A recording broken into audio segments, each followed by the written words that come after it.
Alors, je vous le disais, la semaine dernière, à Laval, c'était dans la nuit de vendredi à samedi. 4 jeunes gens ont collé des affiches contre le mariage gay, notamment sur plusieurs vitrines du centre-ville. Et ils s'en sont ensuite pris à un bar gay. Le patron et un client se sont fait agresser en voulant les intercepter. Mais pour le procureur, les faits et leurs qualifications ne sont pas établis puisque les versions diffèrent. Colère de plusieurs associations d'aide aux homosexuels. Les explications de Pierre-Éric Cali et Frédéric Huette.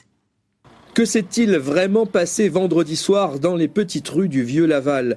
Pour le patron du seul bar gay de la ville, l'Autoriverse, il y a eu agression homophobe. Ça a quand même commencé par des insultes. Les 4 jeunes sont arrivés devant le bar, ont collé des autocollants un petit peu agressifs, dont un avec un cercueil et en mettant non mariage gay dessus. Et quand je suis sorti pour leur demander de les enlever, ils m'ont dit « tu vas crever, sale pédé ». Donc là, on ne peut plus dire que ce soit une simple agression. Plus compliqué que cela, révèle le procureur de la République, Alex Perrin, dans les colonnes de Ouest France. Il ne souhaite pas s'exprimer devant les caméras, mais joint par téléphone, confirme la rixe entre les 4 jeunes gens et Eric Culati aux côtés d'un client de l'établissement.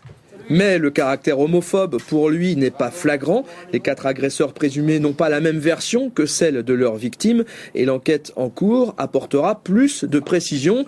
Conclusion, pour le moment, un simple rappel à la loi. Ce qui nous choque, c'est que monsieur le procureur de Laval, le procureur de la République, ne semble pas demander d'enquête complémentaire pour prouver les propos homophobes et les agressions. Et c'est ça qui nous dérange beaucoup dans la procédure actuelle qui est en cours.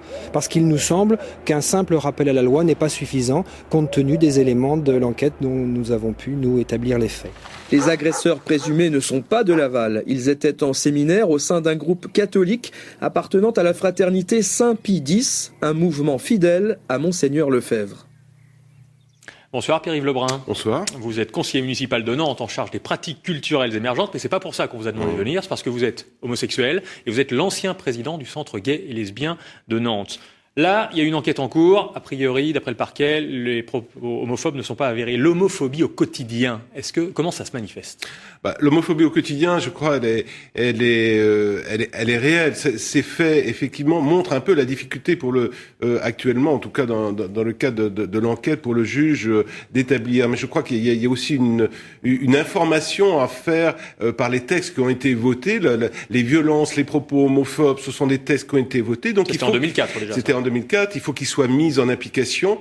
Et on voit que au niveau du pouvoir judiciaire, il y a effectivement parfois encore pas prise de conscience de l'importance et de la gravité des faits. Effectivement, tout un jour où violence physique envers les homosexuels est toujours absolument intolérable et doit être mais au quotidien, comment ça se manifeste ? Bon, là, c'est un cas, ça s'est passé une fois, mais sinon, c'est quoi ? C'est des insultes, on vous raye votre voiture, on vient cambrioler chez vous, on vous affiche des choses sur votre porte, comment ça se manifeste ? Oui, effectivement, je crois que d'abord, au centre lesbien et gay de Nantes, on a l'expérience et d'ailleurs de ces mêmes affiches, on les connaît bien. Et puis, je crois qu'on assiste actuellement à une augmentation des provocations homophobes, que ce soit par des violences physiques ou des propos, de la part de jeunes qui, en fait, je pense, au moment de l'adolescence, la fin de l'adolescence, n'ont pas pris conscience de l'importance de la gravité des termes qu'ils emploient, et effectivement l'homosexuel devient pour eux effectivement un sujet de raillerie complètement. Et c'est par méconnaissance en fait. Je pense qu'ils sont prêts à respecter, mais comme ils connaissent pas l'autre, ils le respectent pas. Voilà, exactement. Il y a tout un travail d'éducation, d'information, de prévention à faire dans les écoles et dans tous les lieux où les jeunes se retrouvent. Et je crois que c'est là où l'action doit être menée principalement, en tout cas envers les jeunes. Évidemment, il y a d'autres actions au niveau autrement dans les lieux publics à faire. Je sais que donc à Nantes, là, le jour de la Journée mondiale contre l'homophobie, le 17 mai, avec ma collègue Catherine Choquet, nous allons organiser donc une campagne d'affiches contre l'homophobie dans différents lieux publics. Ça aussi, c'est une action d'information qui est absolument essentielle pour que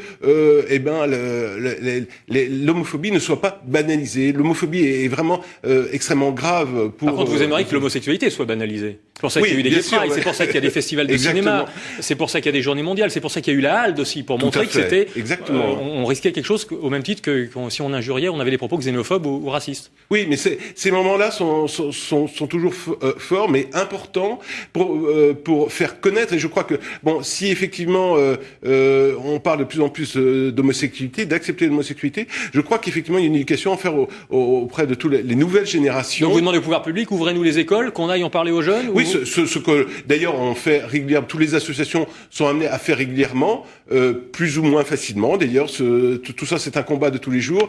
Et effectivement, cette information, cette prévention est absolument essentielle. Merci beaucoup Pierre-Yves Lebrun d'être venu Merci nous bien. expliquer ce qu'était l'homophobie au quotidien. Et je vous rappelle qu'il y a un numéro Azur, SOS Homophobie, 0810 108 135. Et puis si vous voulez encore plus d'informations, 2 sites internet, celui de l'association du Centre lesbien et gay de Nantes. Vous y trouverez des informations sur les événements à venir, également un carnet d'adresses très complet avec des rubriques aussi variées que blog, forum ou encore même gîte de vacances et bien sûr une rubrique écoute et droit autour de l'homophobie.